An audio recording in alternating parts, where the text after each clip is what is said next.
Quantum connection with the red thread. I'm Shiloh Sophia.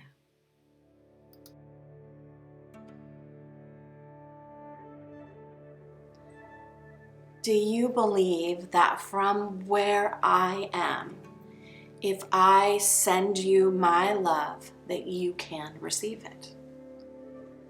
Do you believe that if you were to allow yourself through your imagination and through your body experience to feel that love, that you could and also potentially return that love to me? In what area of psychology or philosophy or spirituality are we dealing? Well, in our world of intentional creativity, one of our core teachings is centered around the idea of the red thread. And the message is that we are already connected. And that when we choose to agree to be connected, that there's a mutuality, something cosmic happens, and we begin to observe that connection and can amplify the felt and energetic experience of being connected. Now, for me, this idea is quantum. Not in the sense of quanta or quantum mechanics, not in the sense of the direct way we think about physics, but kind of in that way too. Because what I'm talking about is a spiritual phenomenon, or what some would call quantum mysticism, that purports that we actually, as conscious beings, do have an impact on energy and matter, both locally and non-locally. Locally meaning within the body, and non-locally meaning where you are, but you have your own locality. There's a big debate between the physics dudes and the spirituality dudes and the mamas that is so ancient, really, and it's been broiling for some time. It's like an infighting that's kind of hilarious about whether or not consciousness has an effect on matter and the quantum universe. Well, we know that it does through scientific tests. Hearts measured when sending love are shifted. People on the other side of the world experience distance healings, experiences in different environments where a certain group is healed, the other people don't know about the healing going on, and they are healed. What are all of these different ways that energy is happening? And if at the level of the particle there's really no matter and everything's just moving around anyway, what is the real difference between where I am and where you are, except density and a perceived distance? But in ideas of distance healing and connection, there's really no space-time. Some of these concepts were explored by Einstein in what he talked about as spooky action at a distance, how two electrons, once entangled, once they separate, they are always still impacted by each other once they've had a connection. Is that destiny? Is that physics? What are we really talking about here?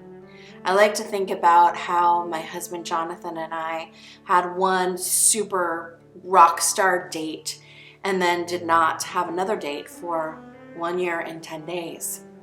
I like to think about how the red thread that we did that night connected us. I like to think about how kissing that night affected us, how we exchanged matter, how we had a ritual of a red thread. I like to think about how my mother, interestingly enough, even though I told her I wasn't going to see him again, she somehow kept a photo that she had printed of him, which I sent her via email, underneath her altar for over a year, had forgotten about it. All of these things make me wonder. We talk about them like synchronicity, like possibility. Some of us talk about it like fate or destiny. Honestly, I don't know what I really believe about all of it. My spirituality is deeply rooted in quantum mechanics, is deeply rooted in how the universe actually works.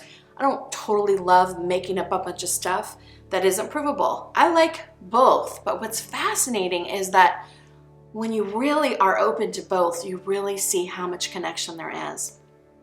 And because of how consciousness works, and because matter isn't solid, the capacity for consciousness to impact what we perceive as matter is exponential. This is at the root of my awakening regarding intentional creativity. The moment when my teacher Sue said to me, "What do you care about most in the world?" I said, "Ending violence against women and children." She said, "Put that into the clay you're wedging. Send it out to the women now.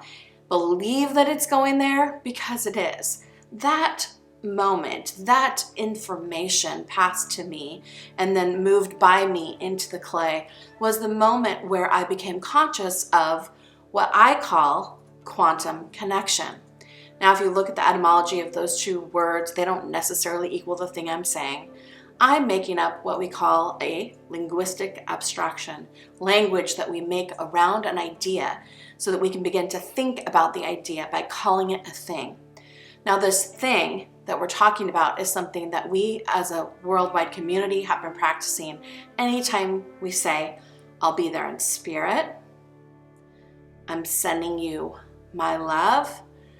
Any one of those phrases that we've been using through family and love connections is so intricately woven with the ideas of intentional creativity and how we can become at cause in our lives for practicing this more. And it is a practice. It's one of the teachings within the 42 teachings of intentional creativity, quantum connection, and an invitation for those of you in our community to practice it, to learn about it, to explore how this feels. And for those of you who are coaches, teachers, guides, and practitioners that use intentional creativity as one of the modalities that you work with others, for you to have a greater understanding of that for yourself. Now, for us, the red thread is the talismanic symbol of this idea. The idea that we are connected because we choose to be, and we use the red thread as this symbol, as a teaching symbol of connection. Now, the word talisman comes from the Greek teleo, to consecrate, meaning that which I am infusing with my consciousness is changed. Now, this is in all ancient rites and rituals within every single spiritual tradition. If a body of water has been prayed over, it's called sacred. A temple, the host, the sacrament, the blessing, any form that we have imparted our intention to, which is so hugely part of spiritual practice, is said to be charged up, right? Is said to be consecrated, is said to carry the energetic frequency that those doing the charging up put into it. So these are not new ideas, and yet at the same time, our awareness and our capacity to speak about it, sort of free of either physics or spiritual belief systems, is at an all-time high. The idea of quantum mysticism has been tried to be put to bed many times by those who are against the idea of this sort of pseudoscience or quackery.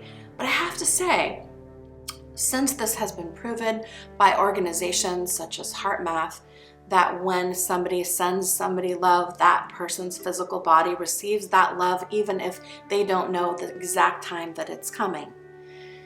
There have been measures of things like heart coherency when somebody becomes aware, for example, of the reality that they could become coherent in their heart and that their heart has a field of intelligence. Immediately, the capacity of the heart to become coherent ignites and begins. If all of these are so, then why are we not living more consistent with this reality, this potential of interacting and being in a co-creative relationship with the universe as it is revealing itself to us? And then if you add the idea of the observer effect, meaning that because I witness something, it changes what it's doing. If I see the flower will change what it was doing moments before. Guess what? Some schools of thought say the flower doesn't even really exist in the way that it occurs for me until I'm looking at it. This kind of science is constantly on the move and is a wondrous, fascinating, and playful discovery process that has been really amplified for me in my relationship with Jonathan. It is Jonathan, my love, who gave me the awareness to say what I just said to you, which is not my expertise, but wow, am I in love with the idea that we could be a community that's living consistent with spirit without dogma, and science without militantism, and find this way for us to have a sacred experience without needing to assign a truth or a belief to it, and that sacred is something that we could experience. We do this together when we join together in our Red Thread Cafe classroom. We do this together when we are on our Red Thread calls. I've been leading calls with community members for 16 years. And so not only do we have things like repetition of dialogue, which is called a morphic field, something that gets created when something happens over time, and there's a certain people who agree and participate in that field, that gets amplified. We also have the observer reality, where people are witnessing this happening and contributing their energy and intention to it. And then we have the idea of the space that we're creating actually calling or attracting others to us based on the frequency that we are holding on the planet, that others who are around us recognize us.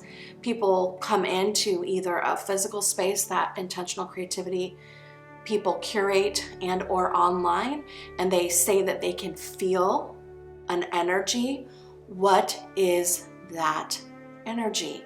That's where quantum mysticism comes in, because we're actually assigning discovery process to these potentials.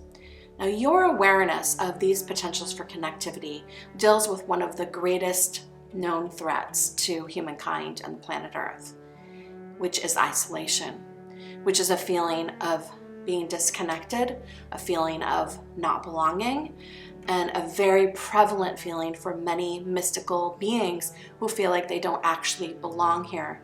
So there's a lot of exiling that happens by choice and also by other organizations and systems in high school and kids. Kids are some of the most brutal proponents of this isolation thing that starts to happen from 8 to 20.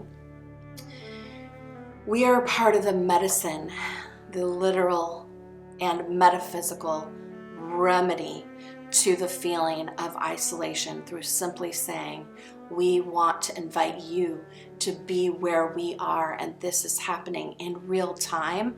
As soon as we both agree, it can't not be happening. The question is, will you engage with the happening? Will you be a co-creator?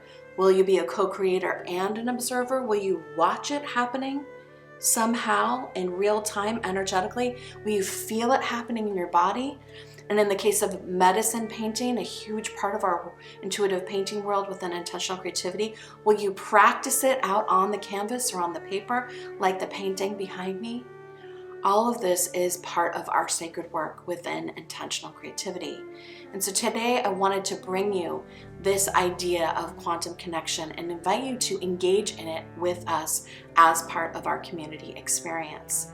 Now, those of you who are studying intentional creativity are getting this as a teaching, because you are invited to share this with those in your life that you work with, regardless if that's your lover, your family, or your client base, or your students. This is not a technology that is withheld. This is for all beings, and we are here to talk to you about it, to share it with you, to practice with you, that we could send this free, amazing, real love out to all beings, and know that from a scientific perspective that there's a possibility for quantum connection happening now, and when we agree with it, it starts to amplify. I want to make a distinction. This is very different than a lot of other teachings, whether that's manifestation things or law of attraction things. This is something like in a completely different dimensional department than the way that those practices work. I'm really talking about love, how we live it, how we share it, how we generate it, and also how we allow ourselves to receive that love. The only challenging love relationships I've ever had in my experience was that they didn't let the love in that I had for them. So it's not just giving love, but it's actually allowing yourself to receive the love that's being given. And so I invite you in this moment to just ponder what your inquiry has been around connection. Are there things in this life that you feel that you are truly connected with? And what would it be? Would it be earth or family or a certain philosophy? Like, what are you truly connected with? Another way to think about that, and one of the ways that I think about it, is what am I willing to be claimed by? Because if there's a connection that I value, I want to be claimed by that connection. I don't want to just connect to it arbitrarily and just like, now we're connected.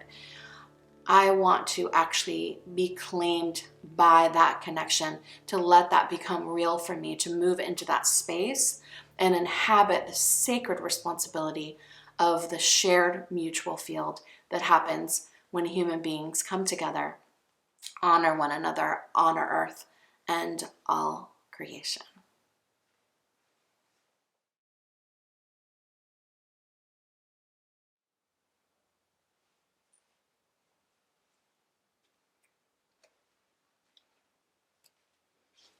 One of the things that we work with in intentional creativity is what we call metacognitive drawing. It's thinking about thinking while you move a pen, and it impacts your consciousness, which then impacts the thing that's getting created, which then impacts your consciousness. It's recursive, if you will. It's a cycle that begins to happen, and that develops synapses, which are, ways of connecting with yourself. You start to get into this potential flow. As you can see by the image, we have quantum connection. We have the heart of the being and the consciousness, sort of represented by her hair. And this love energy is through her consciousness and also from her heart. And all of this is like a thought that she's sending this love, and she's sending it to these beings, right? So it's so cosmic, and yet it's so literal. So I wanted to invite you to experience red thread with me in this moment, that I am extending this red thread with you. You have had red thread with me before, most likely. Maybe the first time you had it wasn't as intense as it is now. In our community, we have that practice that's called tugging on the red thread. And the idea is that those who are next to you virtually, like quantumly, are right there so that you can begin to practice not feeling alone. Tugging on the red thread is a huge practice. Those of you who work with others in distress, again, children or clients or your family, whoever you work with, teaching them the idea of a red thread, especially when you're going through different cycles of time or challenges, that they can tug on the red thread and practice a feeling that you are with them. This is powerful resiliency and chosen self-soothing, an incredible process that is backed up by a single piece of thread. So I'm inviting you to let the red thread really become a part of your life. We call it the way of the red thread. It's a set of teachings that's specifically about quantum connection. It says that we can choose to already belong, and how powerful that is. It says that we each have our own piece of red thread that's unique to us. It says that you're only responsible for the piece that you're holding, and that you are a witness to not only your own story, but the story of others. There's so many more ways to work with it. Those are some of the basics. And people feel so relieved when they get to include themselves, treat themselves as unique, and at the same time be responsible only for the piece which is theirs. And when women in particular get the idea that they're only responsible for their piece, there's a great relief that can happen. But all of this is held within the framework of quantum connection, of the teaching around quantum connection. So I wanted to invite you to do some metacognitive drawing around the idea of quantum connection. I'd love for you to do an illustration yourself of what you think quantum connection looks like. To just let the pen move as you're sort of watching it move as you illustrate quantum connection for you. And as you do that, there's an idea that through doing that, guess what? There are hundreds of other people doing that as well. Are you able to do this drawing while hold the awareness that other people are also doing the drawing? And as all of you are doing the drawing, all of you are actually connected. So take the time to do that and feel what that feels like. When you've finished with the drawing, I invite you to share the thoughts that you have about what happened for you in that experience.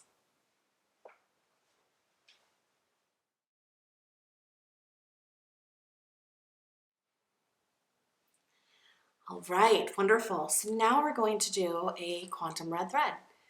So I invite you to imagine that this red thread is traveling through space and time, reaching you where you are.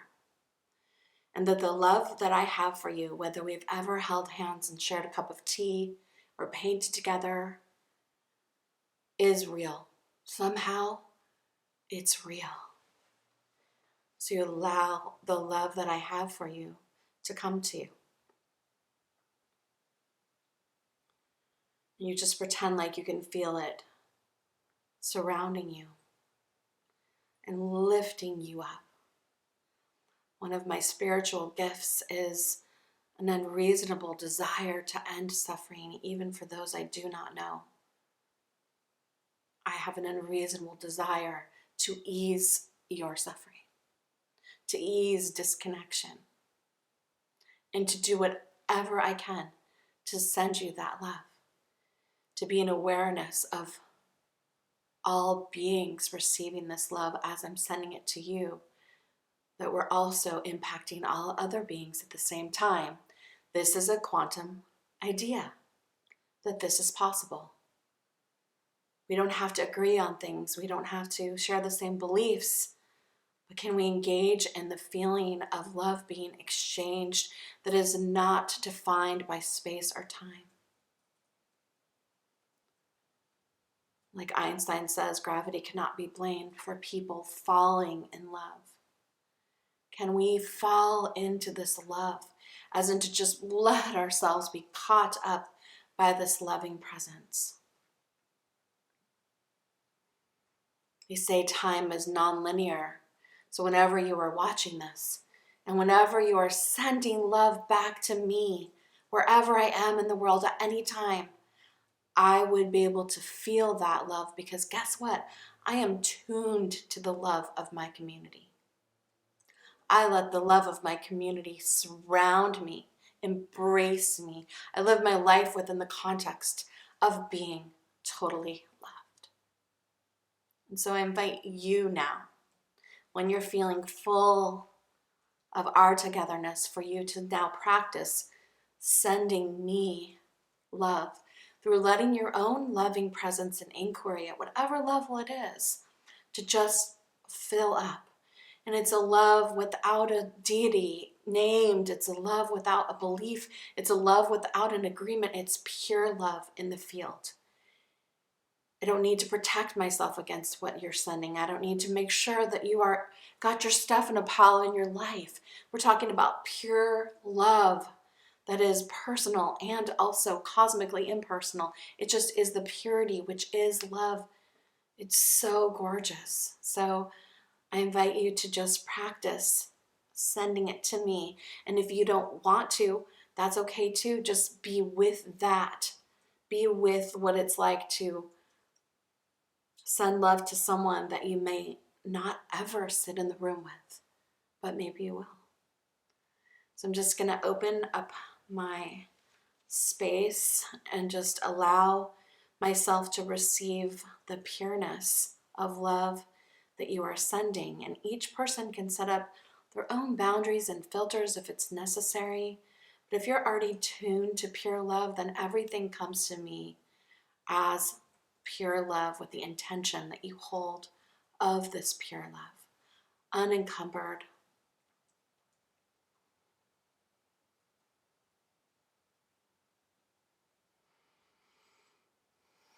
I receive this love as nourishment, like food for my soul.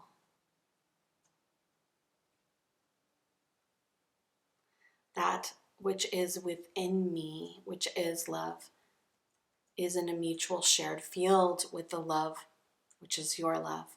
And now we've created a flow between us. Thank you for participating in the red thread.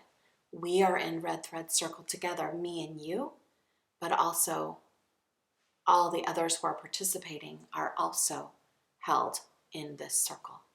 The 1 to 2 to many. We're in this together.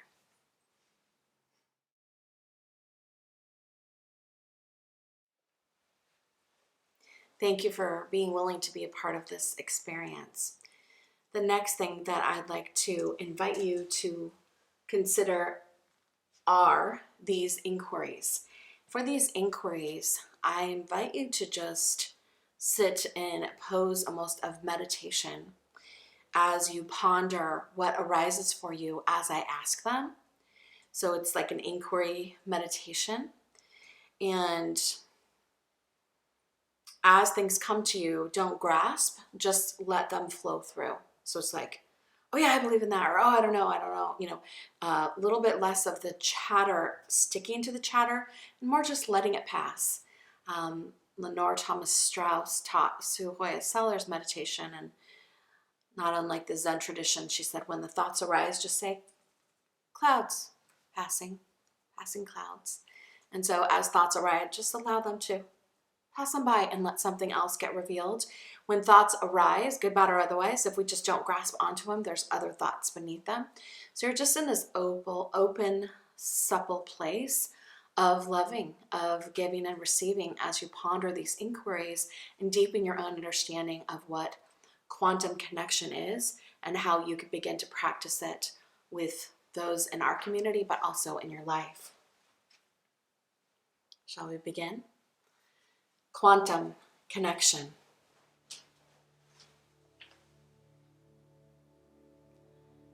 Can I actually send you my love? Can love be sent?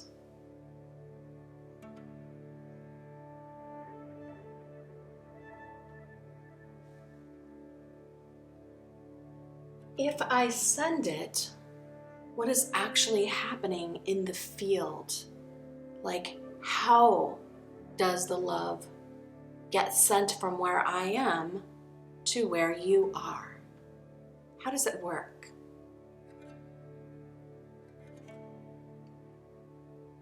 Is there science behind it? Is there any movement of particles at all? How does consciousness impact this capacity to send?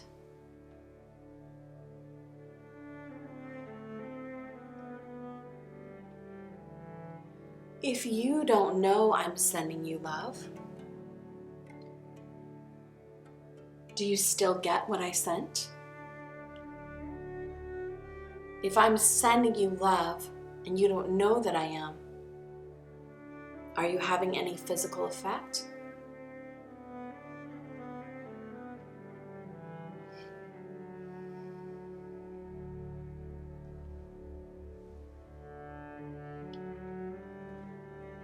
If you do know that I'm sending you love, are you able to amplify the experience by knowing it? If you know it's coming to you, can you amplify? Instead of be passive, can you let that love expand? Do you have a co-creator role in how that love lands where you are?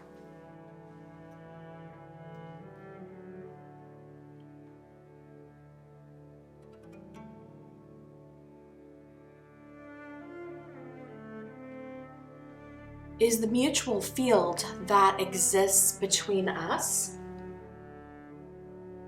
co-created through intention?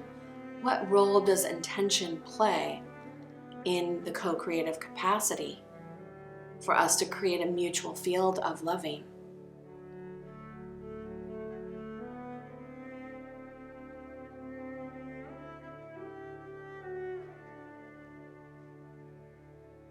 How much impact is actually possible through sending and receiving love?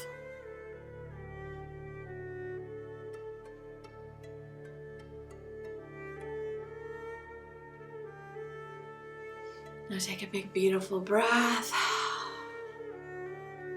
I invite you to pause and do a little bit of writing about what came up for you regarding these inquiries, because what I just shared with you is the basis behind quantum connection as it correlates to the red thread within the framework of the intentional creativity philosophy. When you feel completed enough with your journaling process, come on back. I have a few more things to share.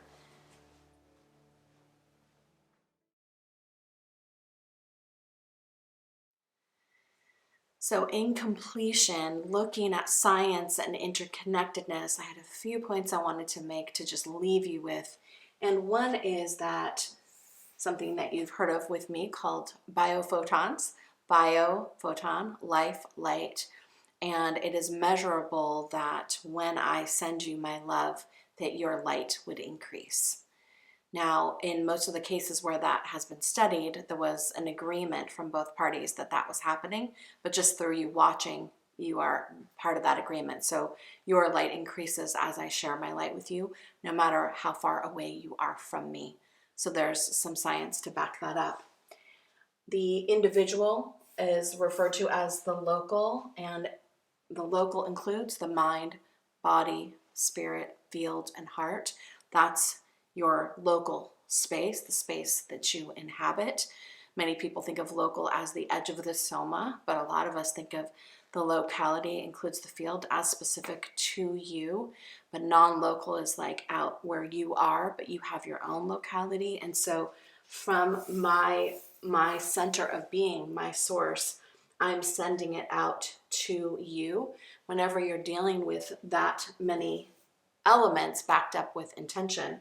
Energy and matter and light are moving. They can't not move. They're moving all the time.